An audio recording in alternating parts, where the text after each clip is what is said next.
You know, it's funny, 'cause whenever I start to talk about the deck's extra monsters, I sort of turn into Edna from The Incredibles. Like, Mega Clubs, unaffected by monster effects, except Zeus. Full Armor Master, unaffected by card effects, dies to blue eyes. Last Warrior, back removes it. Ultimate Falcon, Polar Sword answers. Dragoon, ban it. No bust monsters. It's like, you can't help but when you sort of look at all these different cards, feel like, are they really that good? Yes, they are, but you know. And hello, everybody. It's Helloman saying hello, world. And today we're showing you off a lovely little deck profile where I did in the recent European Remote Duel YCS. So this is my, and the only one, I should say. This is the only Mystic Mine Pure or Mystic Mine Burn or whatever you want to call it. Mystic Mine Surprise, as I call it. This is the only Mystic Mine deck that made it to day 2 in the European, I keep trying to say extravaganza, in the European YCS, and I'll talk you through my matchups, but first I want to talk you through the deck itself and a lot of the cards that so many people, every single one of my opponents, had to ask me what these cards were, and I'll sort of go through, explain the theory, maybe even like thoughts after the event and thoughts going into the event. Because I've got a lot of things in here I think a lot of people haven't seen and might want to know. It might even help you guys play around the deck as well. But of course, I'm also joined by Lucian, who is back-to-back extravaganza tops with the deck, as well as back-to-back giant card winning. How are you doing, Lucian? Hi guys, yeah, congrats for the day 2. Oh, thanks. I was impressed as everyone else. It's one of these things. Mystic Mine is a deck that is always will do its best with a little bit of luck on its side. Whether it's the luck of case of you seeing cards of a prosperity or duality, whether it's in that case simply not breaking, or if it's just a case of your opponent not seeing 2 Cosmic Cycle and 2 Twin Twisters. There's always a bit of excitement in that regards when it's like a game of chicken. Both of you might have, like, you might just have a Mystic Mine and a Field Barrier, meaning that if your opponent has a Cosmic Cyclone, at that point you have no responses, no interruption, and that's the end of the game. You just have to take that risk, and honestly, most of the time it works out in your favor, but that's obviously the risks at time, and I'll talk about some of my matchups just after this, though. But I think first off, I'll go through all the cards, and then, of course, if you've got any questions, Lucian, feel free to ask. So, start off with, I'm playing 3 Dimension Shifter. It is just a turn skip for the format, you know, banish, discard as cards, of course, you know, on your turn, your opponent's turn doesn't matter, it affects both of your turns. Anything that goes to graveyard is banished instead. Drytron, Tri-Brigade, Sky Strikers, nobody wants to be playing through this. If they play through this, they're not making their end boards and they're losing tons of advantage. So realistically, this is a turn skip, and it's one of these things you can feel like maybe you want to be a bit aggressive, especially if you're going first, you've got other cards set, but it's best to just hold back and be prepared just to get an extra draw. Like, if your opponent's not getting anything that's threatening you, then just enjoy the free draws, free advantage. Next, I'm playing one of our few normal summons, which is Planet Pathfinder. It's not the best, but again, you just want as many ways to see Mystic Mines, and that does help seeing it on your turn, or even going second. Of course, you can just summon it, tribute effects, it doesn't stay on the field, and then add Mystic Mine. Of course, the downside is it can be ashed and permanent surveillance, so it's not the best one, but it's one that you definitely want to play to be able to see Mystic Mine as frequently as possible. Now going to something a little bit different you won't see in a lot of other builds. We've got 3 Lilith of Lament, Lilith Lady of Laments, and these cards are fantastic. Whether it's a case of you just normal summon it and then activate Mystic Mine, just keep Mystic Mine up on the field, and then on your opponent's turn, they summon anything whatsoever. You use a Lilith effect, tribute her, get some great advantage, and now, of course, your opponent's locked under Mystic Mine. Or even, simply, if you have a worst-case scenario, you can lose Lilith effect and get a Metaverse from it. It is a 1 in 3 chance, so 33% chance, but I rather have a 33% chance to win the game than 0% chance. So Lilith has been fantastic for me, and of course synergizes with Dark Sacrifice, which we'll talk about as we go through as well. Next, card demise, drawing cards, you're easily able to set entire things in your hand. Most of the time, if I have open prosperity and demise, I only can obviously do one of those. Depending on the hand, most of the time I'm usually leaning a little bit more to prosperity. Usually there's only one particular card I want, versus card demise I can then use next turn to get like an entire hand of advantage. It really does depend though. Like, sometimes you just simply want any advantage, but I rather usually look for one particular card, and that of course helps with prosperity. Only playing one left on offering. I was debating before the event playing maybe the second one of these because it helps you get the field barriers and also Code of the Old Man, but in the end I sort of settled on one for the most consistency of leading at 40 cards, but that's something I can easily see talking about. 3 duality, 3 prosperity standards. I was playing extravagance. I ended up getting rid of it. Your specific cards is what you want, not just lucky dip of 2 random cards. You usually just want like specific things. Probably prosperity and duality helps that a lot more. Terraforming, demise of land, standard. Of course, you'll be playing these things. The 2 MST in the main deck was something that I haven't done until recently, but like with the fact that, you know, you're going to get people playing Anti-Spell against Imperial Order, especially more so in the main deck, with a lot of people searching in Tri-Brigade off of Prosperity, or even other things like, you know, Eldritch or Virtual World, having this like quick play way of removing it, or even removing your own field barrier if you got luck underneath it. It's just a nice thing to happen, and it did, in fact, in one of my matchups come up to stop my opponent anti-spell fragranting me. So it's one of these things, I liked it, I enjoy it, and I'd definitely prefer playing this than something that's not a quick play, effectively, like a Harpy's Feather Duster. You just don't really need that sort of extra advantage. Just the one call of your man, you just make sure you activate it. The simple thing I'll tell you is make sure you activate it when you have a negate on the field. Unless, because sometimes you open it and it's not really one of the things you want to see, but you really don't want to be activating this unless because you have some form of protection, some dark bribe, judgment, whatever else you have on the field, just to make sure that you don't lose this guy. But fear not, because we're very smart in this deck. We have a way of recurring it with Cyframe Omega. Again, I'll talk about that when we get to our pinpoint dash. Next to Field Barrier, I didn't want to play the free Field Barriers because I felt it was just bricking too often, but it's one of these things there was sometimes as well where I wanted to see it more often, but frankly, Field Barrier at 2 was beautiful. It was able to stop my opponent like Solemn striking their own monsters to end up with nothing on the field. Actually, no, I judged that thing. It was a strange scenario. My opponent summoned out Verti Anaconda, tried to Solemn strike his own monster, and I Solemn judgmented his strike so that he still had a monster on the field so I could the next turn activate my Field Barrier or something, which I only drew for turn at that point. It was like some really weird things, but Field Barrier just gives that little air of confidence that even if they have no monsters, it's hanging around, so it's quite nice. Of course, best card in the deck, very fun, very interactive, still more interactive, I'd say, than Drytrons. Feel free to fight me. Next, the trap cards, the things that are really interesting, the things that I've had a lot of fun playing around with, and have a lot of respect for a lot of these cards. Like Dark Sacrifice, it is a normal trap card, so you can search with Lilith, Lady of Lament, and it says, when your opponent activates a card or effect that will destroy cards in the field, you get the effect, then send one level 3 or lower dark monster from your deck to the graveyard. So, of course, Dark Sacrifice, you could send Absolute King Backtrack if you're aware of the card. I was thinking about it. I thought it probably doesn't help because realistically, you're just going to be using the effect to stack the deck. You don't play it really enough normal traps for sort of be using his second effect. But frankly, Dark Sacrifice, send Lilith, your deck thinning. It can be ashed. Of course, it's not a counter trap, but at the end of the day, it prevents things like an Entis if you're somehow your opponent's using it. It prevents things like Shadow Dragon. It's just awkward scenarios which, yeah, if you've got Mystic Mind set up, you're fine. And just most other scenarios, Lightning Storm, Harvey's Feather Duster, Twin Twister, MST, it helps against a lot of different scenarios, which some of your Omni Negates might also not be able to deal with. So just a searchable way of preventing your opponent doing stuff. I loved it. Of course, the Metaverse, the free Pinpoint Dash, however. Pinpoint Dash, as I mentioned in one of my past videos, is my MVP. It's Mystic Mind Surprise, and that's what makes it one of the most surprising things. Both Lilith and Pinpoint Dash. You want to see this card as much as possible, as basically I can show you in one of my final rounds. I think it was like round 8 or round 9. I was playing against Drytron. I did it was game 1, never even saw Mystic Miner. For the longest time, would not even see Mystic Miner way to get to Mystic Mine. But I did see Pinpoint Dash, activate Pinpoint Dash. No, it wasn't against Drytron. It was against Shadol Invoke Dogmatica. That's it. Because I remember they then revealed, I think I resolved it once against them before. They then revealed like Construct. I reveal Dragoon. I summon out my Dragoon. I then went through their next turn, activated a second Pinpoint Dash, like on the next turn afterwards. Then they tried to change it up. They revealed their like Gravity Controller. I revealed Megaclops. My end board at that point then was a Megaclops and a Dragoon. And the guy was just like, even though I was only on 900 life points, the guy was, because I was just like, at that point I had Cauldron from the start of the game, but I had to use it just to gain life points. It was a mess of a game. He got me down to 900 life points, but without even seeing Mystic Mine or activating Mystic Mine that game, I managed to win just because Pinpoint Dash is its own win condition of its own. And even if you don't want to use Pinpoint Dash, try to luckily get a monster out, you can use Pinpoint Dash and still just reveal a Dragoon or Last Warrior, and your opponent reveals something different. Fantastic. They summon out their monster. On resolution, you activate Demise Land. They're now locked under Mystic Mine, all in the standby phase or draw phase, and they can't use Evenly Match or Lightning Storm now. It is just a fantastic 2-card combo. Demise Land and Pinpoint Dash. You want to see those things as much as you possibly can. It's like one of my favorite openings, of course. And the reason why I always say when you're doing this just blind, you always want to reveal a Dragoon or Last Warrior, probably even Dragoon at this point, is because your opponent could reveal like a Mechaba, their own Dragoon, that they all these cards they maybe want to summon themselves, or even an Entis themselves. Now, of course, if they reveal an Entis and you reveal Dragoon, you summon out your Dragoon, they send Entis to the graveyard, Entis will then get its effect to pop. But I mean, you've got Dragoon on the field, you don't really give a damn what else they pop. And that's why I don't like revealing Last Warrior in case they reveal an Entis. Then, of course, Entis sent to graveyard, Entis just pops Last Warrior. Very good. Other things, of course, that can happen, that happened against Drytron, which is something to be aware of, is Drytron, they play both fusions, XYZs, they play a lot of everything, so it makes it a lot harder. Though most times with Drytron, I've seen them revealing Synchros, their Herald of Arclight. So, your Synchro ones to reveal, it's Full Armor Master. Effectively, the extra deck is just the boss monsters of every type for this exact reason.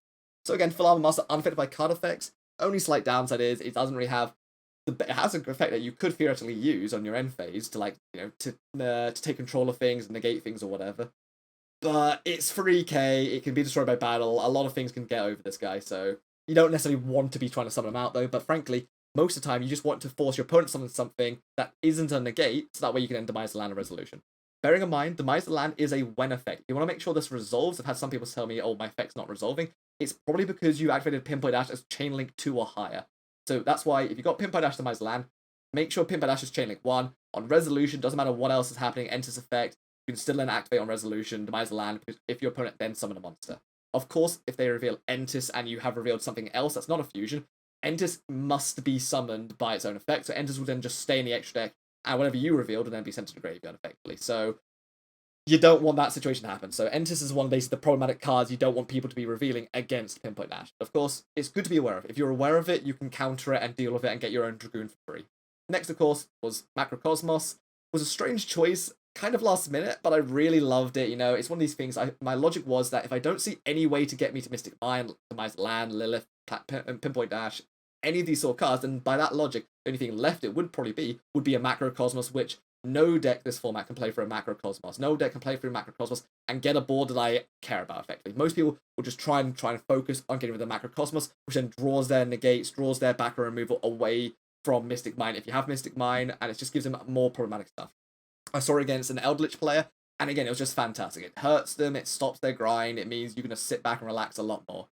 But yeah, and then finally, finishing up, we've got 2 Dark Bribes and 3 Solemn Judgments. Again, the reason why I haven't maxed out on 3 and 3 for both the Omni Negates is because, one, I've already got some Dark Sacrifices, so I already have a little bit more negates anyway, but also because game 1, realistically, not many people, are main decking backer removal, so realistically, game 1, I'm not worried about negates, honestly. Like, it's games in the future when they've gone into a side deck, that's when I'm worried about having negates. So, and also the thing about Dark Bribe, especially for this format, a lot of people are playing Prosperity, and you cannot use Dark Bribe if your opponents use their own Prosperity. They cannot draw a card, and that means you cannot activate Dark Bribe and everything like that. So you want to be careful, and that's why I don't really like Dark Bribe for that reason. You know, like having your opponent just have a draw card or add card, if you will, that basically stops your negates if they then see a Cosmic, Twin, or whatever, isn't great. It did happen once before, even in this tournament, and it's just one of those awkward scenarios that you just don't want to be in if you can help it.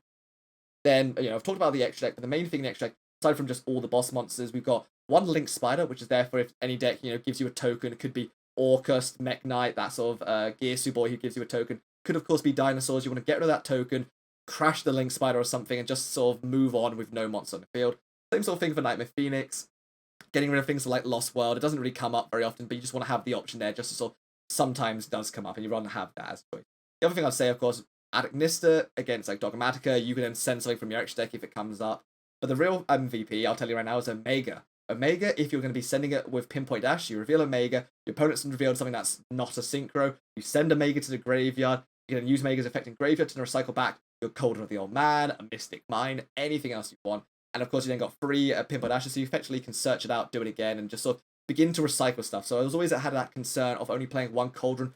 What if my Cauldron got removed? But having the Omega as an option, it came up in the tournament again. Having the Omega as an option just makes you feel so much more relaxed, knowing that at any point you can basically get back your advantage that you basically lost. Finally, then moving over to the side deck, we've got 3 Gamma Seal, Pankratops, Pathfinder, 3 Dark Road and Moors, MST, the third copy of MST, 2 Prohibition, 2 Heavy Storm, and 2 Curse Seal. Now, of course, Gamma Seal, Dark Road and Moors, there you're going second stuff. You put them in against Drytron, anything that actually makes a negate you care about.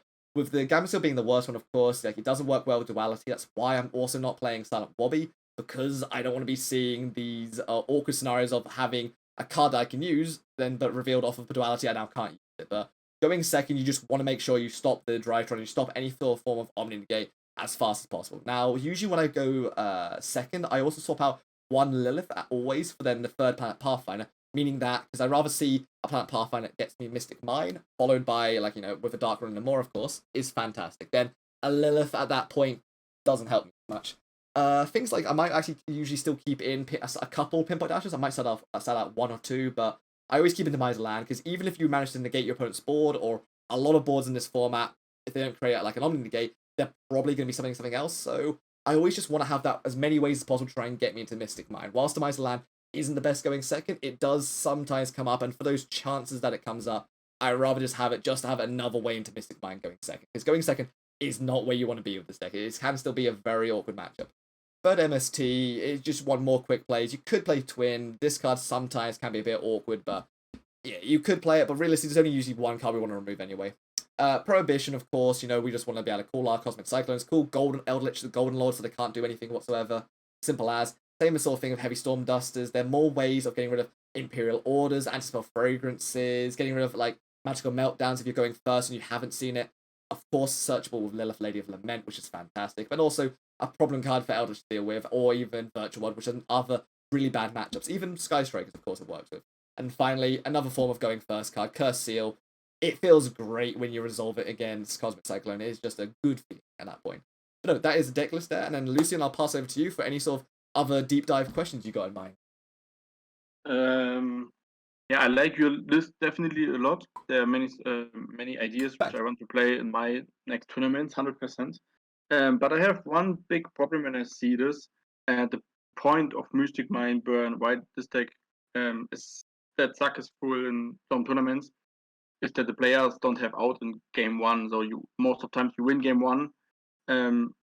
Most of times then you lose game two because you don't know which card the opponent have in the sideboard, or even the Lightning Storm, Twin Cosmic, Denkoseka, etc.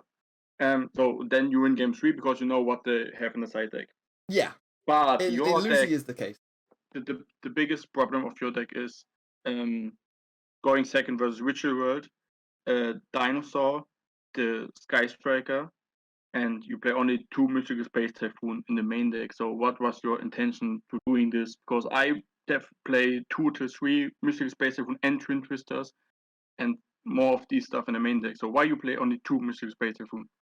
Yeah, so that was one thing I definitely was thinking of in the tournament. For the tournament, I was thinking about putting in a few a little bit more, like I said, maybe with a Macrocosmos, where I could even theoretically side that and just have something else. I think for the future, I might even consider that, because it's definitely one of those things that going forwards, I also wanted to try to figure out more, like, what is this format looking like? This is a good representation, especially for the UK and Europe, getting an idea of what people are playing, what people are expecting to do well. Like Sky Strikers, I thought a lot of people would play them, but I wasn't necessarily sure they'd actually be translating to wins. I just knew they had so many awkward different matchups and there were so many different ways that people were expecting to be able to play, to be able to beat them well. So I was just confident in what I could do and knowing that even if I didn't see their MSTs, I knew there was a lot of other different cards I had in there, which would be so many different problem things. But you are definitely right. The thing about Mystic Mind in general is that you want to be winning those dice rolls. You basically, the idea I've always said is that you go first, you win game one, you lose game two off quite often because you just don't see the ways to stop your opponent's big setup board of whatever, and then you just win game three because once again, you've then thrown in even more back removal, even more negates for that. But like I said, usually game one, I'm not necessarily worried about negates. It's usually a case of, like, you're right, against dinosaurs, you want to be getting rid of the Lost World, but of course, if they've gone first, you're already going to have the token, and that's why I talked about adding in the Link Spider. Like before that, I was playing Naturally Exterior as another fusion target, which I never summoned. So that's something I really feel like helped as well. Like I actually did play against, I think, a dinosaur player, and actually did the same sort of thing. It was an Orcust player who gave me a token, so like which obviously I wanted to get rid of as soon as possible. But the idea of the Link Spider was for dinosaurs initially, where it's just like you get rid of the token, you go into a Link Spider, you just crash it, something that I have in attack mode, you just get rid of your Link Spider effectively, which then means you now got that open ball, which is one less thing to worry about. But yeah, if having something like a Lost World, if you're struggling with that, like a locals are more often, because I wasn't too worried about dinosaurs. I wasn't expecting there to be that many in such a big tournament. I think there was a decent number, but there was such a small number. I didn't end up playing any, but it's definitely, you are right. Like, I didn't play any Virtual World either. I'll go talk through my matchups actually just after this, but it's something that if I felt like the Virtual World I think Virtual would be the most likely one to increase. If that sort of felt like there was a significant, even bit more of a rise, then I probably would end up playing a few more quick play spells just to sort of help deal with that. Because right now, you are right, like it's can be a little bit of a weakness right now, but I was sort of feeling like the YCS, I wasn't necessarily expecting too much of it. Unfortunately, it's just the way it played out. I ended up not seeing it at all, or like playing against these sort of awkward decks. But going forward, like, it's one of those things that if it does increase, I'll change things up. But let's go through the matchups anyway. So, round one, I played against Mech Knights. I managed to win that very awkward match, which we had to keep figuring out our zone placements. Please, if you're going to be playing Mech Knights at an event, have some way to make it clearer which way is left and right for you, because it's such a time waste and such an awkward thing to figure your head around. But anyway, we managed to work it out. Oh, lovely guy. Round two, this was against my only Tri-Brigade matchup, which went to game three, as they always seem to do. And there was a situation where I had a 50-50 MST. I knew he didn't have Imperial Order or Anti-Spell Fragrance, but I knew he might have a Cosmic Cyclone or some other form of interruption, whilst I had Mystic Mine on my hand. So then I went for MST, popped something, it was an irrelevant card. The other card set was a judgment, so when I activated my Mystic Mine, he just negated it. So it was just one of those awkward game states, whereas like if I had MST'd his judgment, then I would have been completely fine, but it happens. And the other thing that happened, which was awful, is after 2 draws and 2 prosperities for 6, I didn't see a Mystic Mine. It is one of those things, it happens, it's not, the deck just got unlucky yet. Next was round 3, which was then Altergeist, which was just weird. I managed to just get further ahead than he ever did. I don't think he saw Multi-Faker more than once, and I punished him if he ever wanted a special summon of like a Demise of Land or whatever. Round 4 was against Addict Nista, which against a lot of other decks I've played, it can be a very problematic thing to deal with. I wasn't too worried about it because if they're going to be making their 6,000 unaffected by dude, I don't care about that because I activate Mystic Mind, they do nothing. So I was very happy with that matchup, really. The guy couldn't even go full combo when I had like no interruptions, and then I just sort of again went first game free, set up board, nothing more they can do after that point. I think I even Curse Seal his Cosmic Cyclone. Round 5 was Drytron, my first Drytron one. Gamma Seal plus Mystic Mine is pretty good. It was a very strange one because at one point he did summon out from Pinpoint Dash, as I mentioned, summon out his Herald of Arclight, but then I activated Demise Land and he didn't negate it. I thought at that point, he's going to negate it, but I thought it would be fine because I had like I think a Metaverse or something else crazy set. He just said, okay. So I activated Mystic Mine. That was a very strange situation. As I said though, it does seem a lot of the time the Drytron players do like revealing the Herald off of Pinpoint Dash, but they also have an Entis, so it's like an awkward thing if you're trying to like get your own monster, or if you risk them getting the Herald of Arclight, they can then negate Demise Land or something else. So it's a little bit more awkward matchup, I will admit, in that one. Round 6 was Eldritch Prank Kids, which up until that point, I had not even gone close to time. I was having about 20-25 minutes every single game to sort of sit back and relax afterwards. Eldritch Prank Kids, my first Prank Kids matchup. Now, I did fine against the Eldritch stuff and ended up managing to win in the end, even though it was a painful one, but actually, did I manage to? No, I did. I managed to go game 3 again, and it was an awkward one because Prank Kids, they go to time. The guy, I almost did call a judge because the guy almost like was left like 2.5 minutes. I think if they'd started the timer actually on time, then he would have had like a game loss, but he was late to the table. I had to call a judge for him for like making sure he played faster. And just, it's Prank Kids. They do what they do, and it was just a very awkward hand. I could see in the gates after side, he saw Elderland and Torrential Tribune hand. So if you see Curse Elderland, I had like Field Barrier on the field. I knew they'd be able to get Golden Lord, send Mystic Mine. I'd have Field Barrier stuck in the field, so I knew I had to negate the Elderland. Following negating that, he then had the Twin. So it was an awkward matchup because at that point there, I think I had the Curse Seal and the Cold of the Old Man in my hand. I definitely misplayed. I instead of like setting the Curse Seal and keeping the Cauldron in my hand to negate his Twin Twister, I activated Cauldron because I thought, oh, he won't have 2 forms of problematic cards, and I'll start to burn him down, and I'll just draw a spell next time because we placed so many spells. I should have just instead used the discard on the Cauldron of the Old Man, knowing that I could have added it back from an Omega, like I said. So that was one time I definitely need to misplay. But I mean, I like misplaying to an extent because it means I'm more aware of these things. You know, you learn from those failures. Round 7 was Salamangrates, which was just like going through playing so many different decks. Great, I guess. But you know, I just managed to make sure that even if he got his negates or got his pops, even it's just 1 pop, 1 negate on its own is not going to be enough for the deck. So no problem there. Round 8, which is the final one for day 1, was Shadol Dogmatic Invoked, which, as I talked about, was the crazy one. I'll show a visual now. I took a screenshot of it where didn't even see Mystic Mine, but ended up being on 900 life points and managing off of Pinpoint Dash to make a Megaclops and Dragoon. I managed to just predict them twice. And it feels good. Like, there are sometimes you can be like, you know what your opponent's going to reveal. You know your opponent's going to try and psych you out, and you can sort of be like, reverse psychology if he's going to do X or Y, but you know, it is a luck-based thing to a degree, but if you're smart, you can be quite confident with your picks with Pinpoint Dash. So that was like a very strange, very, very strange game. Very, very stressful as we were getting very close to time. He was ahead in time, he outed my monster, I went back and forth. It was a crazy, crazy hectic game. And lastly, in day 2, we made it into day 2 fantastically, and then our first round was against Drytron, and it was just a horrible mess where I ended up going to game 3, but once again, Demise of Land, Pinpoint Dash, he summoned out his... I didn't need to use the Pinpoint Dash. The problem was, Pinpoint Dash needs to send cards to the graveyard, or send your opponent's card to the graveyard for you to summon yours. And I should have just... I don't know why, I just think I was just getting very tired at that point. I just really wanted to just move on. I've been very exhausted from the day before, because it was a very, very long day. I was something like 10 hours of the tournament, because it just kept dragging on. But no, I basically should have just held on to Demise of Land. I had a Dimension Shifter, he basically skipped his turn, he passed and nothing. I should have just waited. Next turn, he would have definitely played into Demise Land. He's playing Drytron. He can't do anything else I don't care about otherwise. So I should have just waited. I would have Demise Land and had a negate as well. Instead, I thought, oh, I'll just try and get it up a little bit early. I got kind of greedy, I got silly. So I played Pinpoint Ash. He summons out Hair of Larklight, negates my land. Yeah. That was one of those things that I felt like I just definitely had a mental lapse. But it is one of those things. It is one of those things. Of course, if he could have revealed anything else, I thought he might have revealed the Enters as well and sent it. But of course, being that we were under Shifter, he was never going to reveal the Enters. So it was just me being a very bit forgetful at that point. But aside from that, I was happy with the deck. It did what it did, and it sort of just kept surprising people. Everybody I played against, everyone I showed Pinpoint Dash to, kept having to read the card. Nobody knew what this deck does, and that's what the deck does fantastically. It's unexpected, it's surprising, it catches a lot of people out at big tournaments. It's one of those things. It is the best deck that you can't play at a locals, because if you play it at a locals 1 week, you can never play again for the next 2 months because everyone's going to side against you. Everyone's going to know what you're playing. You can only play these type of decks in large-scale tournaments. Wouldn't you agree, Lucian? Yeah, 100%. I made the same experience before Corona starts.